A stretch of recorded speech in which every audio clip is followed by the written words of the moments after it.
வணக்கம். என்ன செய்தியை பார்க்க போறோம்னு கேட்டீங்கன்னா, தமிழக அரசாங்கத்துக்கு ஆப்பு வச்ச உச்ச நீதிமன்றம் ஆட்சி முடிகின்ற தருவாயில் இப்படி ஒரு ஆபத்தா?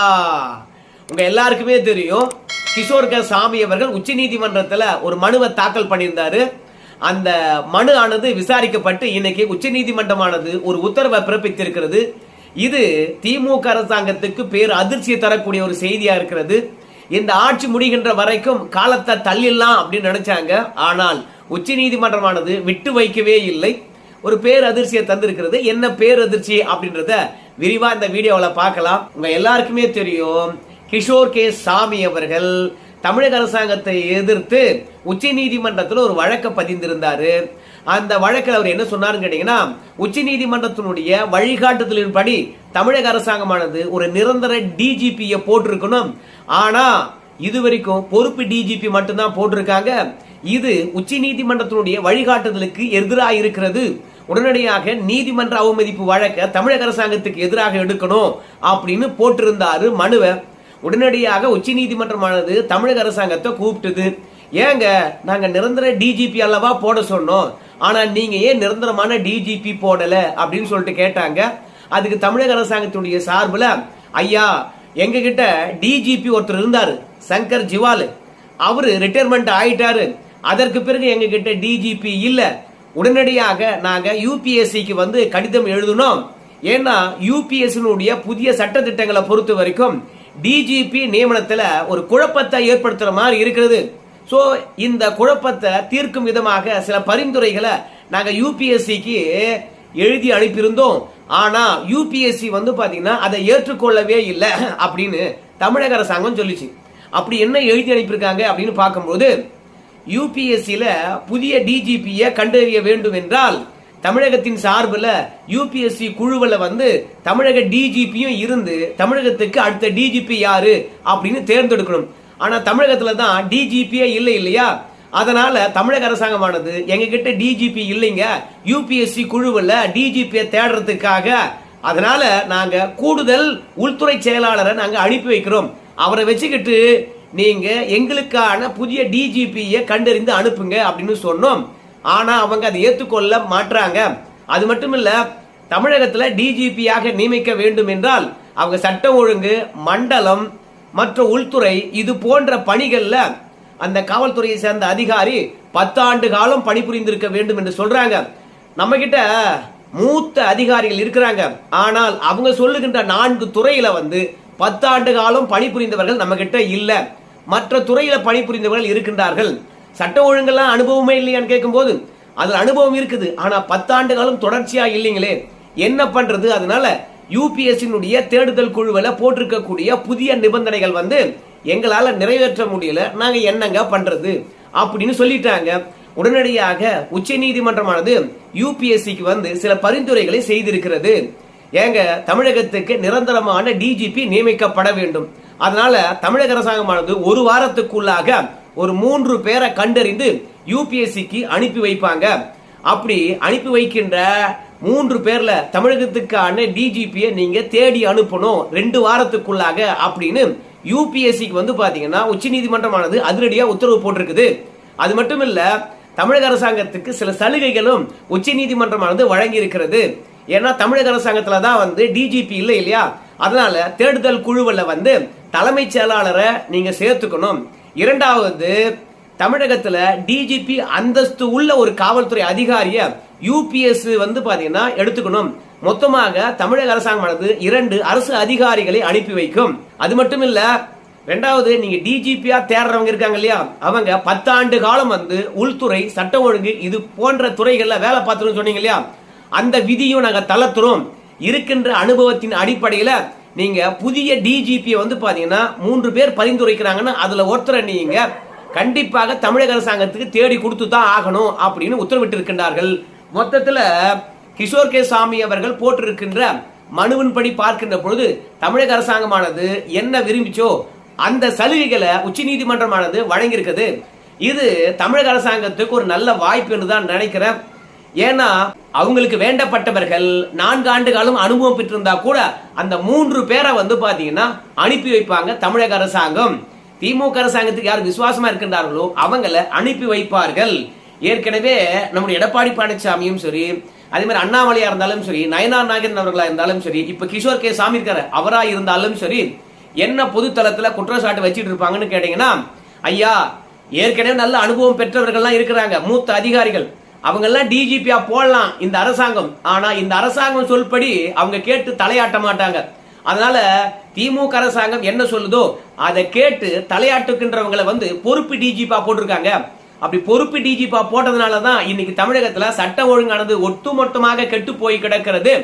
சோ நிரந்தர டிஜிபியை நியமிக்கணும் அப்படின்னு எல்லாரும் வலியுறுத்தி இருந்தாங்க. இன்னைக்கு உச்ச நீதிமன்றமானது திமுகவுக்கு 2 சலுகைகளை அறிவித்து 1 வாரத்துக்குள்ள 3 பேரை பரிந்துரைக்க வேண்டும், 2 வாரத்துக்குள்ள யூபிஎஸ்சி கண்டறிந்து தமிழக அரசாங்கத்துக்கு தரணும் அப்படின்னு உத்தரவிட்டு இருக்கின்றார்கள். இது ஒன்றும் திமுகவுக்கு பெரிய பிரச்சனை இல்லையே அப்படின்னு சொல்லிட்டு நீங்க கேட்பீங்க.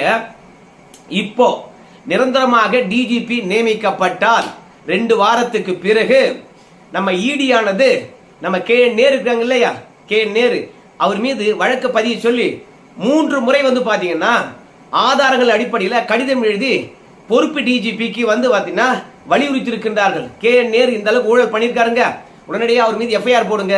எஃப்ஐஆர் நீங்க போட்டாதான் நாங்க கே நேரு அவர்களை விசாரிக்க முடியும்.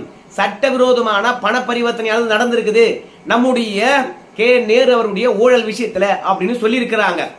இப்போ பொறுப்பு டிஜிபி இருப்பதனாலும் அடிக்கடி பொறுப்பு டிஜிபிகள் மாற்றப்படுவதனாலும் அமலாக்கத்துறையினுடைய கோப்புகளை படிப்பதற்கு நேரம்பத்துல படிச்சுட்டு இருக்கிறோம் அப்படின்னு காலம் கடத்திக்கிட்டே இருக்கிறாங்க.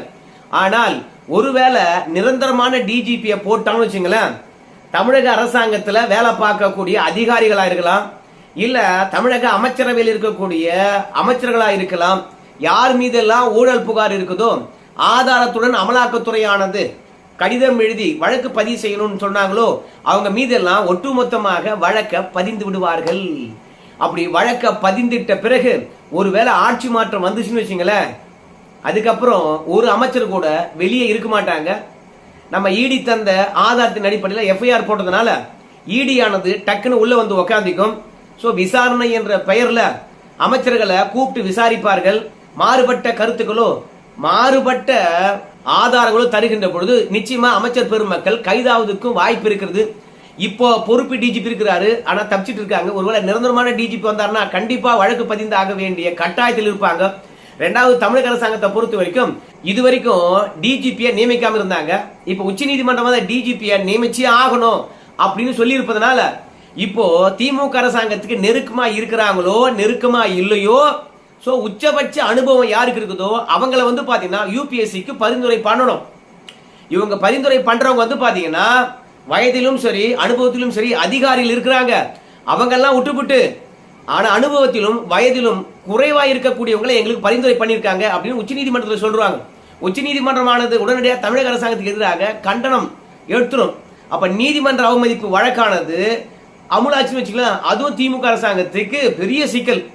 நீங்க நிரந்தரமா டிஜிபிய நியமிக்க மாட்டீங்க, நாங்களே நியமிச்சோம் போயா அப்படின்னு சொல்லிட்டு உச்ச நீதிமன்றமே பாத்தீங்கன்னா தமிழகத்தில் இருக்கக்கூடிய உள்துறை செயலாளரை கூப்பிட்டு இல்ல மத்திய உள்துறை அமைச்சகத்தை கூப்பிட்டு யோ யார் தமிழ்நாட்டுக்கு டிஜிபியா போடலாம் அப்படின்னு உச்ச நீதிமன்றமே பாத்தீங்கன்னா டிஜிபியை நியமிச்சிடும். அது இன்னும் பெரிய பிரச்சனை.